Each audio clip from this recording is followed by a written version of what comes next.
Commercial Construction Coffee Talk, fans. Thanks for chiming in. My name's David Corson. I'm your host. I'm also the publisher and editor of Commercial Construction and Renovation Magazine. Tongue twister there. Jason Sweeney from AAA Auto Club, Southern California.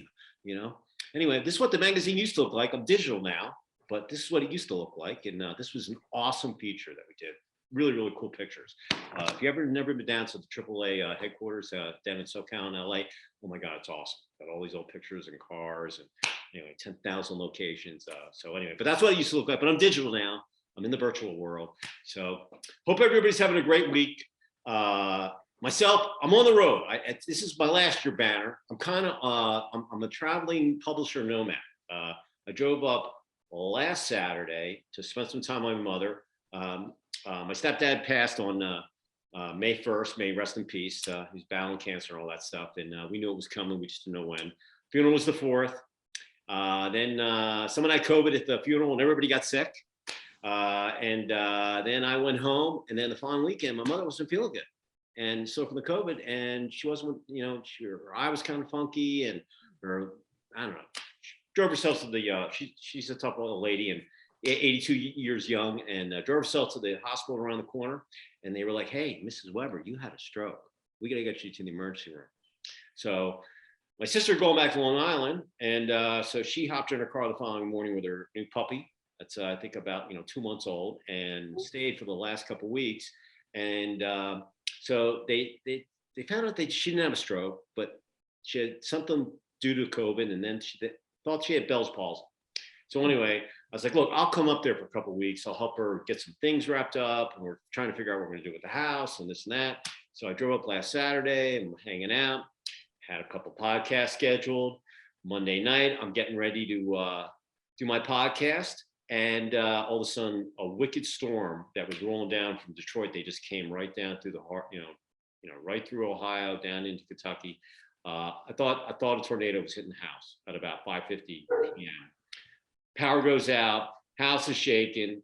I'm on a slab. My parents don't have a basement, and I was going for the interior bathroom. I thought it was over, man. I mean, it was dicey. And anyway, stuff blown all over the place. But anyway, power went out. 600,000 people without power for the last 3 days. So I was basically living at Starbucks. So Starbucks, here's a big kudos to you. I don't even drink coffee. So, but it was awesome. You had Wi-Fi there.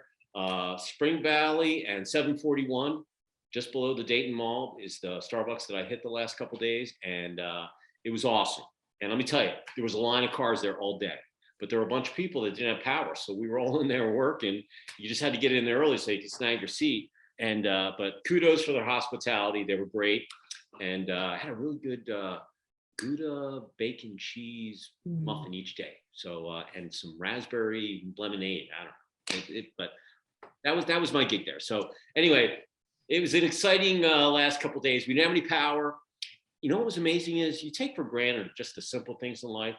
When you have no power, we sat there with an AM radio and we were just listening to people. And then I would go to bed and, I'd lay there, and, you just think and just, with all the technology and all that stuff, and the power goes out, there's not much you can do. Got a Tesla, you can't charge it, can't go anywhere. You didn't have gas in your car, gasoline, stations weren't open. So it was, a lot of people were out of power. So we got our power on about, I don't know, really early in the morning, 4:35. Anyway, all the lights were all turned on. It was like New Year's Eve. Boom, everything came on. I was like, yes, I could take a hot shower. The cold ones weren't doing it for me.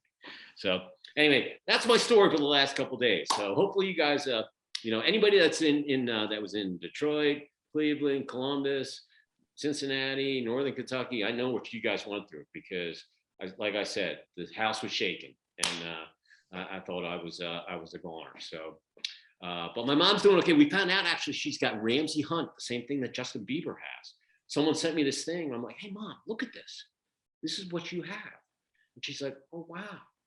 So her eye wasn't blinking. Now it's starting to blink, and her other eye's been working overtime, and her face has kind of come back. And but if you ever want to see what's going on, and it's kind of like shingles, it's in your body. apparently. And if you got the chicken pox or whatever, it's in your body. And for some odd reason, anybody that's over 60, you have a better chance. But young people get it too. Justin Bieber, I don't know. I mean, I'm not his fan, but he's probably what, 30, 35 years old, 28. I don't know. I'm older than him. I got my gray beard here. So anyway, but the doctors, they didn't know what she had. Oh, you have this, you have that. And I'm like, Mom, this is what you have. This is what someone sent me. Here, check this out. Hey, that's what I have. I'm like, I know. So Ramsey Hunt, there you go. Well, with that said, everybody, it's been sizzling hot here. I think it was 107 with the heat index today here up in Dayton, and just a beautiful day out there. All the storm clouds are gone, and nice little breeze, but really hot. So today, talking to a nice lady. She's out in the West Coast, out in San Fran. Her name is Nikki Marongiu, correct? Yes. And she's pronounced it correctly. And she's the business development director for McCarthy Companies. They're a general contractor, heavy hitter in the industry. They play in a bunch of different markets. So Nikki, say hello to all of our listeners out there in Commercial Construction Coffee Talk. Hi, Coffee Talk listeners. Thank you so much for having me. I really appreciate it. And David, I'm so glad you're all right after everything you've been through the past couple of days. That sounds in the past month. Yeah. Well, you know what? It's amazing. Nikki was my guest when the storm came in. So I'm getting set up. It's 5:50, and the storm. I'm looking at it, I'm like, maybe I should call her in case the power is going to go out. So right about when I was just going to get her cell phone on my email, boom, the power goes out. And then the storm came, and then I'm like, oh my God, and no cell service, nothing. And I figured I've never met her. I'm like, oh, she's like emailing me or log me in, let me in. And then finally that night, so I traded emails late. She's 3 hours behind me, but 11:30 I finally got cell service. But it's amazing when technology, you're so dependent on it, and then all of a sudden you were locked out. There was nothing I could do, And so anyway, so we connected. I said. So she's like, oh, you okay? I'm like, yeah, I gotta wait for the power to get. I want to get this done this week. So the power came on early this morning, emailed her, say, hey, let's get this done. So welcome, Nikki. I know, thank you for being flexible and, being patient with us. Duke Energy, kudos to you too, because you guys must have been busting your tail the last 2 days. I know there were trees everywhere. There was a guy that I sat next to Starbucks. He had driven down from Cleveland to Dayton. He had a meeting at the Starbucks with one of his reps. And we were talking, and I said, hey, did you just, I said, I have a gig up in Cleveland I'm supposed to go to on Thursday. Did the storm hit there? He goes, oh yeah, all the way down 71, trees all down, debris field. It was unbelievable. So just some really, really, really bad thunderstorms. I don't know if there might have been I thought it was a tornado, but who knows? Anyway, Nikki, thank you for being patient once again. And this is the way it works. You got to tell your story. Tell us where you grew up, where you went to school, brothers, sisters, any dogs or cats, you played any sports or any of that stuff, and then how you actually ended up where you are today. And then we'll kind of talk about the roller coaster of the last 24 months, and then we'll finish up. So with that said, the floor is yours. Tell us your story. Sure. Thank you, David. I definitely will. Glad you weren't just ghosting me. Not glad there was a storm though, but there was a reason. Oh no. Yeah. Mm-hmm. But thank you so much. So as David said, I'm on the West Coast. I'm from the West Coast. I grew up in the San Francisco Bay Area. I work for McCarthy Building Companies now, general contractor nationwide, but I'm the business development director for our San Francisco office. So that's where I am right now. I was interested in construction most of my life, grew up with my parents, always doing, home renovation projects. We redid the floors, made them radiant heated floors. And, that's. They were DIYers, huh? Oh, very, very much so. Very much so. And I was a DIYer with them. We do something, if it didn't work, tear it out, do it again. Lots of weekends spent, but learned a lot. I know what, most construction tools are, before I could drive. So was using most of them as well. So always been interested in the construction industry. My mom was actually a construction estimator when I was much younger. And is she residential or commercial? Commercial. Yeah. Cool. So she likes to hear about how it is now because she did get out of the industry, but she likes to hear about what we do now. And, she found out it's not that much different than what she did then, other than we use computers instead of the blueprints. Yeah, or slide rules or whatever they were using. Exactly. Mhm. And my grandfather, who I unfortunately didn't know, was also in construction, so a little bit in my blood, but it's just always been of interest to me. And so grew up in the East Bay east of San Francisco, and then went to college up north a little bit at Chico State. So I have a little I know Chico I see your banner. Chico gig there. Yeah. Uh-huh. Have to I always tell represent. them someone at school, they're like, I went to University of Denver. I'm like, DU. You can't spell dumb without DU. But I saw the Chico thing and I was like, oh, she went to Chico. Cool. Mhm. Went to Chico. Yeah, there's a handful of us at McCarthy, and we're very Chico proud. Yeah. And majored in construction management. Loved the program, the teachers, the community of people. While I was there, we did, I was on several of the clubs, and we did like community service projects and things like that. So we built, houses they were transitional houses for victims of domestic violence.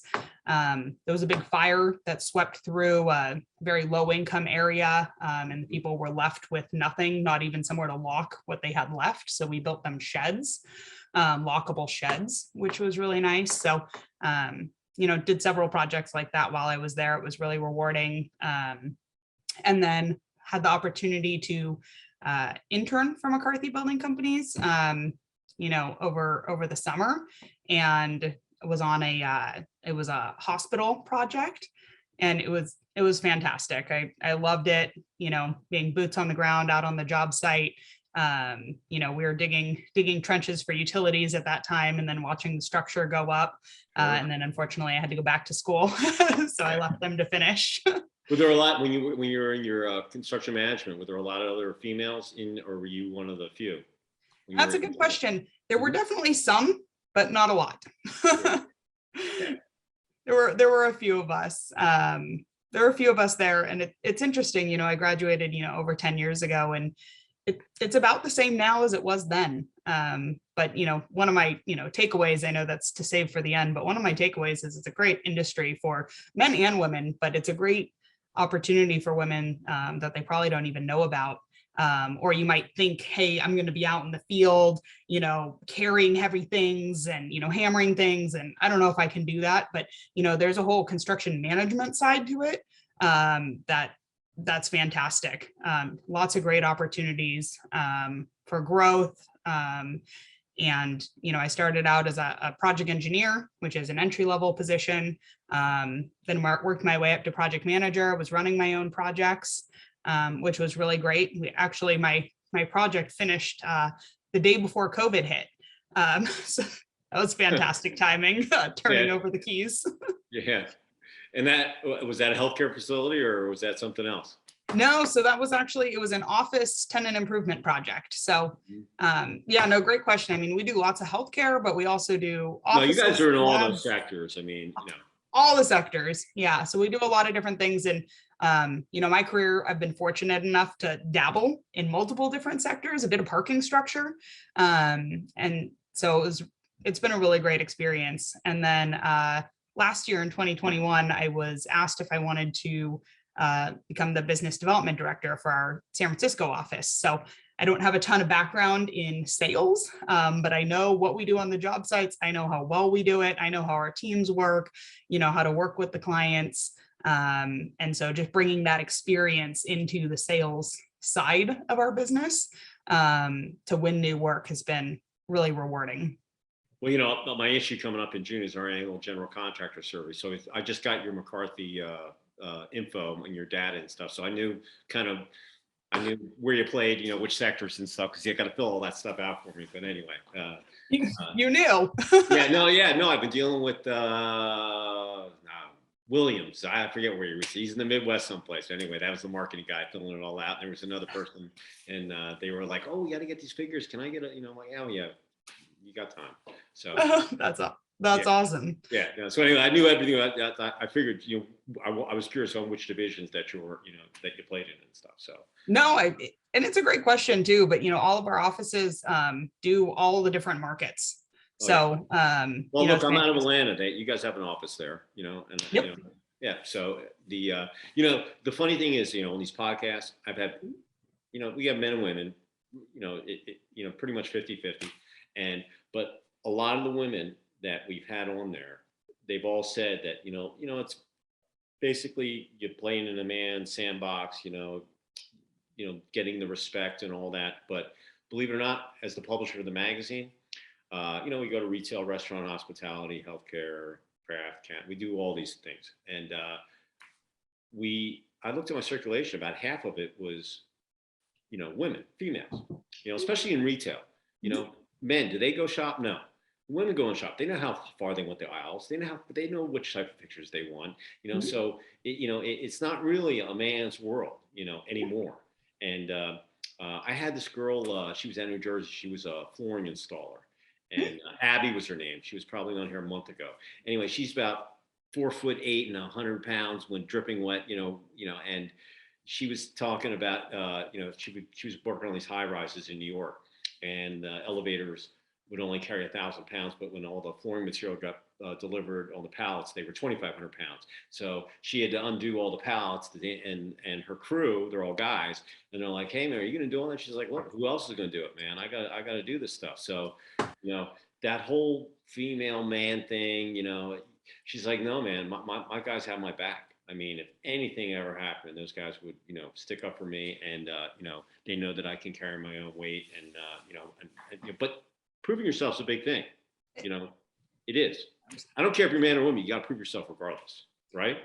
Absolutely. I've been impressed with the women in the field as well. I was actually recently at there's a groundbreaking women in construction conference in San Francisco every year. Took a little hiatus for a couple of years, but it came back, and I was sitting at a table at lunch with a group from the conference, people I didn't know, and one of the ladies there was a carpenter. A few of them were iron workers, and they're out in the field. I was very impressed, and they loved their jobs. They love what they do, and sometimes earning the respect was harder than they hoped it would be. But they're doing what they do because they love it. Yeah. And I was very impressed with them. I think that's fantastic. No, my wife's an interior designer, kind of general contractor too. So she does a lot of residential. She's done some commercial projects, and she's just, she just told me today she's got another, another design gig coming up, and she has her subs, and they're all guys, but she treats them like gold, pays them well. But when she demands something, they jump, and it's just one of those things. And that's awesome. But she goes to I listen, I see the quotes come in, and, "Hey, can you print this for me?" And I'm like, "Oh, this one looks really nice," and she's a federal contractor too. So, oh, wow. Yeah. So, we bid on some federal projects as well. And she was like, "Hey, do you have a vendor here?" And I'm like, "Oh yeah, So anyway, but I laugh, because I'm like, if you saw my wife, she looks like the housewives from Atlanta. She could be on there, like they don't come out unless they're, loaded up, you would never imagine she's in construction, but she is, Awesome. And but I'll tell you, man, if she said something, I'm her husband, I've been with her a long time, but I wouldn't screw with her, I mean, it'd be like, "Hey, okay, I'll go get that," or but there's always something that goes wrong. The other day they were putting in a slab in a kitchen, and the client had changed something in the sink, and they didn't get the sink, and she's not freaking out, but she told the guy, "Hey, Jesus, make it happen. Okay, figure it out. Okay, when I get back to that project tomorrow, I want to see a sink in there. Okay, you got 24 hours. Find it. Figure it out. I know you can get it. Guess what? When she showed up at the house, guess what was in there? The sink. Was that a sink? Yeah, exactly. So let's talk about the roller coaster. Okay, so you finish your project, and then everything gets shut down. And I was in Milwaukee looking at hotel sites for my retreats during the shutdown when it happened, and they said 2 or 3 weeks, and then I went for a couple more months. Now we're here at 24 months. It's, everything's kind of opened up, light at the end of the tunnel. Depending on which state you're at, there's still some crazy stuff, but, for the most part, the country's open up. And a lot of the contractors that I've spoken with over the last 24 months, they were essential, so they were open. And but it really depended on what kind of state that you were in. Mhm. That would determine how, with regulations and distancing and all that stuff that was involved. But for the most part, the biggest thing that I think, and you can tell me if I'm wrong, because a lot of businesses found they learned a lot about their business. They Mhm. learned a lot about their team. They Mhm. learned about being flexible Mhm. and using technology and all of these different things. And, as time went on, and now that things are open, we got we have other things you got to deal with: labor shortage, product increases, product shortages, more taxes, fuel costs. I can go down the list. I mean, everybody knows what I'm talking about out there that's listening to us. So I just filled my truck up when I drove up the other weekend. It was 489 in Kentucky. That's I have an That's F1. it? Well, it was 480 in Georgia. They got rid of the state tax, so I had a full tank. I got about 450 miles on my F-150, and I filled up in Kentucky, and it was 489. It cost it was about $100, something like that. But up here in Ohio, it was 509. Mhm. And when I got up here, and so where I was only paying 50 a year ago, in Georgia, it was, $2, whatever. I remember when I first came to Atlanta in '92, gas was 88 cents. It was cheaper than a gallon of milk, you know, you know, but it's, as a contractor, we have a piece of land up on the lake. We haven't broken ground yet because we don't want to build a house because everything's just so expensive. And we were talking to our grader, and he said, "Yeah, David, diesel, it's up by $6. I'm running my tractors, my excavators, and we were talking about our land plot, and he's like, "Yeah, man, I'm not even making any money running that Mhm. stuff, So it's listen to all the stuff, it puts everything in perspective. So from what you saw, like over the 24 months, how did your company kind of react? I mean, did you have a hybrid gig out there in California, or did you all work remote, or how did it all work? Oh, that's a great question. And everything you said, I agree with. Yeah. Other than the cheap, the $4 gas, I'll take that. We're up Oh to, yeah. Well, no, like I said, we might be how over much 6. is gas in San Fran? I think it was $5.99 last time I That's looked. not that bad for California. I mean, Yeah. they say $8 in some places, Do So they? Okay, you're making me feel better. yeah. It's expensive. Oh yeah. Yeah. It's very expensive. Yeah. No, but I mean, you're right. Most of our projects were essential. We were rattling off the different, types of projects we have, and most of them were deemed essential. Some weren't right away, but then made another round, after a month or so. Mhm. So most of our jobs, maybe we're down for a day, if that, a couple days, and then they were back at it. But we had all the different California regulations, how many people could be in a space at one time, right? Everyone had to be masked. So we did implement like a check-in policy, just so that if someone was infected, you would know who was in the office that day. So we have like a QR code, and it links to a smart sheet, and you have to, say if you had any symptoms, things like that. And we would do that for everyone in our office and everyone out in the field on the job sites. And so that really helped track who was there. And then if people were feeling sick, hopefully that questionnaire made them second guess. If they said, yes, I'm feeling symptoms, it would get red flagged, and sometimes they were asked to go home. Yeah. Don't come to work, please. Stay home.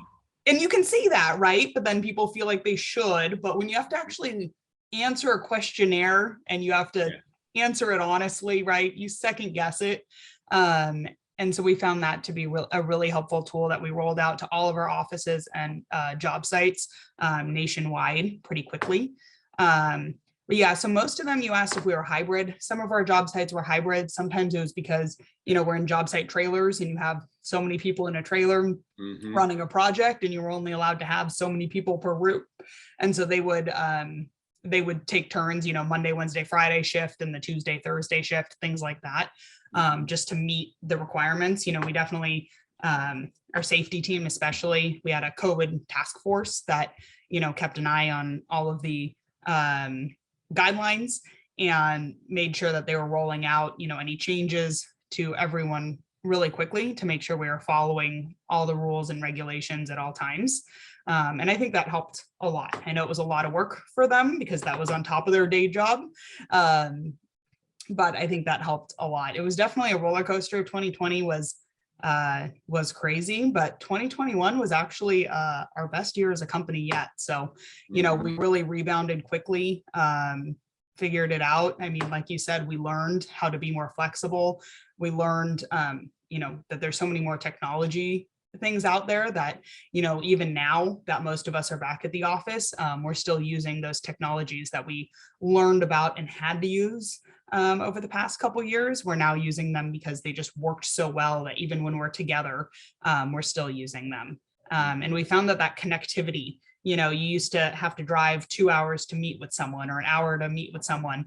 And now instead of that, you can hop on a quick Zoom and have that meeting, and you save that whole commute time. So you get back hours in the day. So we're finding that we're more collaborative, meeting more, just as a company. The whole Zoom thing, when I was going to do a podcast out on the construction sites. I was launching my podcast right before everything hit the fan in March of 2020. And I did one like once a week, and I kind of had to learn how to do it. I hired this guy to get me all set up with all my platforms. And then I'm like, you know what? I bought the software for dummies. I didn't like the software for the video editing on my Mac. And I'm like, I'll find something that's easier to use. So I went and got it, and I did all my editing. And I was looking forward to doing things on the construction site. But then I just started doing these things, and I have all sorts of people on here. And the biggest thing is that there was a project manager. He said, in one day, I was in Saudi Arabia, I was in South Africa, I was in London, I was in South America, I was in Canada. I did 2 walkthroughs in the US. Before this whole thing happened, that would have taken me weeks to do. And I did that all in a day. And now, if I'm going to, if I'm going to do something and see someone, I'm going to go look at someone on a site. And right now, with gas and everything being so expensive, when everything opened up, people are like, oh, I'm so sick of Zoom or whichever platform you're on. I'm never getting on there and stuff. I'm like, no, you're going to use it. People realize that you don't have to get in your car and you can do these things, but then in-person interaction, you can't replace it. However, technology can save you a lot of time. Yep. Right now, a lot of gas, and it's an amazing thing, and it's not going to go away. Just like right now, And but once again, it has its hindrances. Power went out, couldn't done anything, And even if I had a solar generator up here, I would have had internet access. I mean, everything else was down. So, it is really amazing. And you know what? Out of all these discussions, everybody said that they've learned. The biggest thing was that they wanted to keep their corporate culture. With everybody being in the office, that was the biggest worry about like engineers, contractors, end users. I didn't care who you talk to.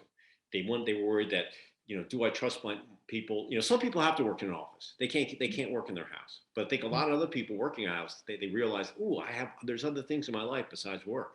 And they probably got more work done. They were more proficient. They didn't have to get all the gossip by the water cooler and, all this stuff. And, your meetings go a lot quicker. And granted, maybe, a lot of contractors, they do the hybrid thing now where they'll come in a couple of days a week, a couple of days at home. You still get to see people. And, the biggest thing is real estate right now, because a lot of real estate owners are like, God, people are not renewing the leases because they don't need the big office space because they're letting their people stay home. And there's going to be all this space, and something's going to have to be done with it. So being a contractor, someone's going to have to redo those areas. I don't care if there are stores that were closed or what have you, that they're going to have to do something with them, whether they knock them down or they turn them into new, office space into housing or hospital, whatever it might be. It's a good thing. I always used to tell people, look, retail construction, every 3 to 5 years, they're refreshing, the stores because they have to keep them, fresh. So, if you ever look in the newspaper or digitally now, because newspapers are probably, away, just coming up. I don't have a magazine, I'm digital now. So anyway, you read through the story and then, oh, they're closing 20 stores. But then if you leave 4 or 5 paragraphs into the story, oh, but they're opening up 15 new ones, And if you see empty space, it's another person's gold mine. So, you kind of gotta read through the lines. Construction is a different animal. It just is. And, healthcare, you can't build a hospital in 6 months, administrative and all that, it's a much, they've got, all the HIPAA stuff but it's still drywall, roofing, security, flooring, all that stuff. Infection control is a big issue. They want to make them look like hotels, and all that kind of stuff. So, so coming out of the pandemic the roller coaster, I should say, what lessons do you think that your company learned? If you had to think of 1 or 2 really cool things that, you saw, and then maybe, that you implemented that, our audience out there would like to know about. I hate to put you on the spot. I know, on the spot. Well, we covered so many of the big topics. I mean, I think one of the things is flexibility. Construction we always see as one of those industries that you have to be 100% every day, boots on the ground, or you can't work. Right. It was just always very black and white. And now, there's definitely a strong value to being on the job site, being in the office. But hey, maybe you can have a day a week flexibility to work from home. Or, hey, you have to meet the plumber from home. That doesn't mean you have to take the whole day off, right? You can work from home in the morning, meet the plumber, and you're still there, right? And so I think that's a big lesson that we've learned, is just that it is possible. I don't think construction's ever going to be 100% work from home, right? Because we need to either be doing the work in the field, keeping an eye on the work in the field. There's just so many things, but I think we've learned that there is a flexibility possibility, and it's that balance. I guess the other thing too is the balance, right? We went from always in-person meetings, maybe conference calls, right, to then 100% video calls.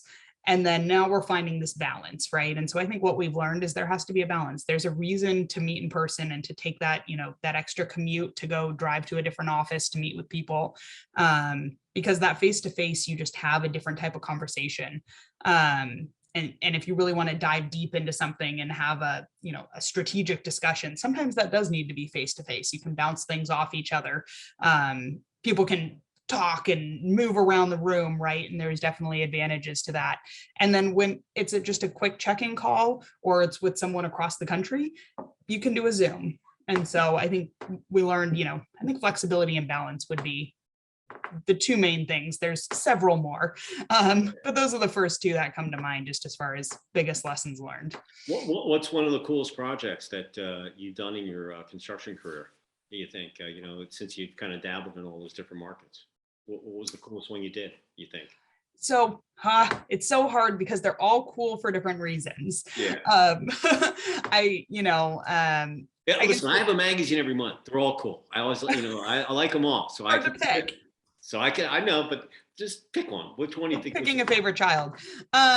So, I was part of the Kaiser Oakland Hospital Tower. That was a really big replacement tower in Oakland, California, and a big project. I think at one point we had 100 people on staff, and I think the project was cool because it had a great impact to the community, right? It was replacing a hospital that was 60 plus years old. Yeah. My grandma was telling me stories about the original one, to this nice new hospital that really serviced the community. And then also I got to work with a lot of people in our region on that project. It was just such a big project that we pulled people from different offices.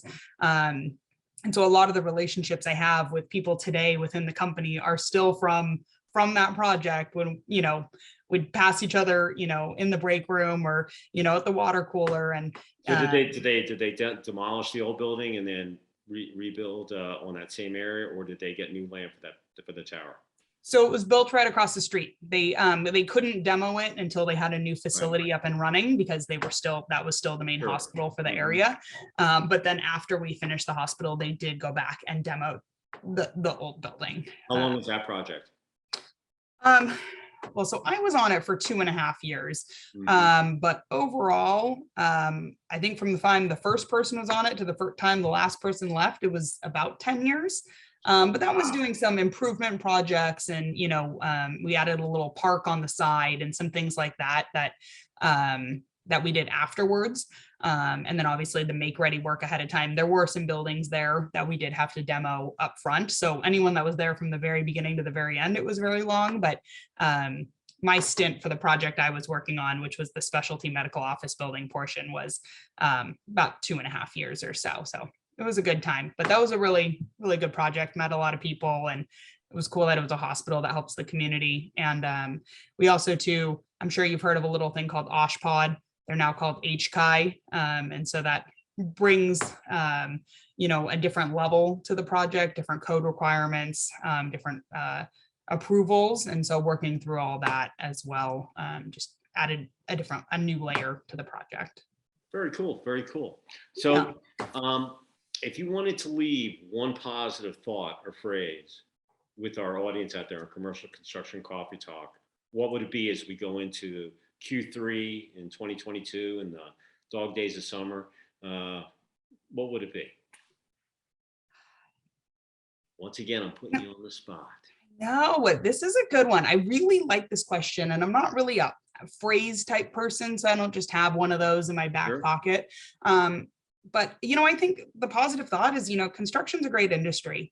There's lots of opportunities, men and women, but I think a lot of women don't recognize that.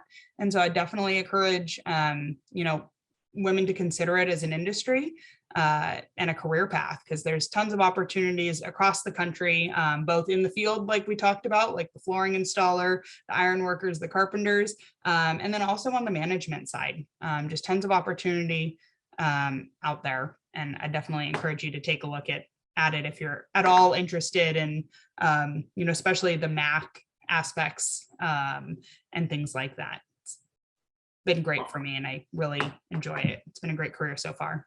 Hey, listen, my family's in construction. It's like fifth generation. We were in demolition, and our family business has been in business since 1888, and they're still doing stuff. So, Wow. So when I grew up, when I got my driver's license, and I know a lot of you have heard this story, so I'm sorry I have to say it again. Anyway, got your driver's license in Philly at 16. You had to spend your summer in the scrapyard, So I acetylene torch, But I grew up with an erector set, and I was always building stuff, and I was always down with the cranes and in the scrapyard. And so growing up, just like yourself, you were DIYers with your family. So, one of the fun, I came up here and told my mom, I said, look, I know my stepdad had a bunch of tools in the garage. I said, look, I'm gonna grab those, because I know my stepsis, my brothers, they're not gonna want them. And he had 3 really cool toolboxes and some other stuff. So I'm bringing one home for my kid. He's a airline tech. He's at Boeing right now. Wow. And he's actually driving to Nashville to take his A&P license this starting next Sunday. And he just got an offer to work on Apache helicopters in Mesa.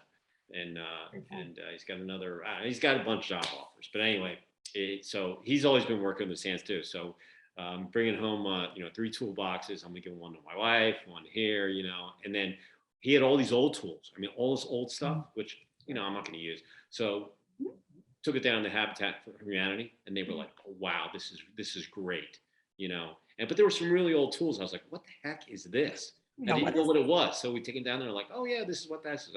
Oh, I haven't seen one of these in like 50 years, So, but going through, the cabinets, and I was like, okay, my mother's like, oh, that's my tape measure. I'm like, I got a box for you, don't worry, and then we left the handyman, her handyman, we put a box together for him too,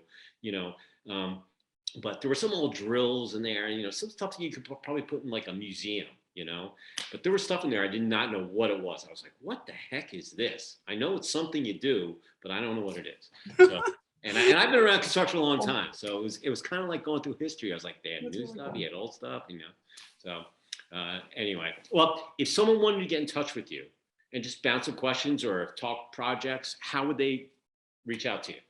Contact wise. Sure, great question. So I'm on LinkedIn, Nikki Marongiu, and I can give you my email. Do you want my email? You could do it any way you want. Okay. Hey, email's fun. I mean, they're gonna find you anyway. You know, it's, yeah. Give me your email. Sure. And if you want, you can always email me. My email is first initial last names, NMARONGIU @McCarthy.com. Feel free to reach out. I'd love to hear from anyone that's interested in talking further. All right. If anybody wants to reach me, I'm at davidc@ccr-mag.com. If you're not a subscriber, up on the toolbar there, we'd love to have you. You know, and I know, once again, I'm going to say this. I know a lot of you listen to me.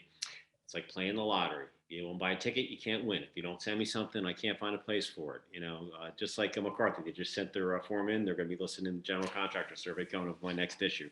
But once again, I hit another 2.5 million people hitting the website, eating content. So we're continuing along. And you send me something, I look at everything. I come back and we'll find a place for it. Very tough to get in the magazine. You know, reports are one thing, but stories and stuff. But send me something, we'll find a place for it. So, Nikki, pleasure meeting you. I look forward to seeing you in person here one of these days, and maybe once again, I want to do these things on the job site. So I travel. I'm going to grab my banner and my little thing, and I have my mics, and I'd like to be on the construction site. So I'd love to see you there. You know, with your hard hat, pushing those guys around in the sandbox, and put it on. Let's see it. Come on, put it on. Come on. Should we see it? Yeah. Oh, I just got a new one, and we switched actually recently to the helmets. And so this is actually my first time putting on my helmet. They're safer because then when you fall, they don't fall off your head. So you clip it. You know, I just posted, this came in today. There's a company called Wave Cell, I think it is. Anyway, they make hard hats. Anyway, they sent me a press release, so I posted it for her.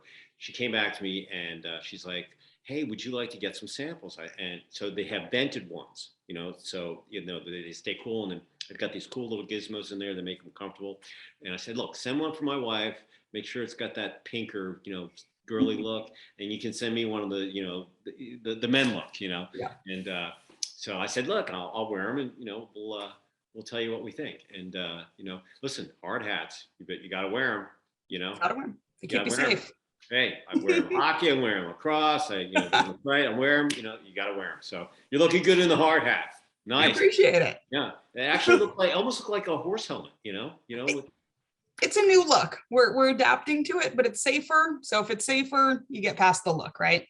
Yeah, no, I like the strap. No, it's very cool. So yeah, it's new. But thank you so much for having me. This was really fun. And if you ever want to come out to California, I'd love to bring you to one of our job sites. That'd be fantastic. It's time for me to get on the road, and I normally do I was doing a cocktail party once a month around the country, and we would do LA, we would do San Fran, we do San Diego, and those out on the West Coast, and people have been bugging me that to get them on, those things you got to do in face. So I did my first face-to-face at Center Build in December, and then tomorrow night I was supposed to drive up to Cleveland, but because of the power outage, I have other things to do. But I was going to go up to this. It was the biggest reuse project. It's called the Timbers. It's down by the flats in the river in Cleveland, and they're doing the tour of this project, and then they're going to have cocktails. So I don't know, I'm 50-50 if I'm going to drive up there tomorrow, on a 3-hour drive up 71. So, but oh wow. But I want to bring my cocktail parties back, and because I miss seeing my buds, Yeah. And then I take pictures of everybody, and they go, "Oh, I'm going to be in the magazine," So, it's tough doing that stuff virtually. That stuff you got to do in person. It is tough. You can try, but it's not the same. So, everybody out there in commercial construction coffee talk, stay cool. Remember, it's dog days of summer. I don't care where you're at. San Fran, it was my coldest summer in San Francisco, whatever that saying is, But anyway, drink lots of water. Stay hydrated if you're out there in the sun. Make sure you got the sunblock on, and your shades, and be safe out there. And Q3, listen, 2022 has been, listen, every day is crazy. I don't care if it's business, political, it's just it's mind-boggling. I wake up and so much is going on. I don't even know what to do. So, but I'm looking forward to the summer and spend some time, and before you know it'll be Christmas, and we'll be closing the year out. So the days are just flying by. So Nikki, pleasure meeting you. And thank you for your time and your feedback. And everybody out there, Commercial Construction Coffee Talk, have a great rest of the week. You got 4th of July coming up. Celebrate it. Family, eat some burgers, have fun, and recharge your batteries for the summer as we make it through. And then before you know it, it'll be Q4. So with that said, we will see you next time on another episode of Commercial Construction Coffee Talk. Nikki, say goodbye from San Fran. Everyone, thank you so much for having me. And I'm going to say goodbye from Springboro, Ohio on the road and between Dayton and Cincinnati on I-75. So with that said, thanks, Nikki. You're great. It was awesome. And we will see you all next time. Thanks. Thank you. See you next time. Okay.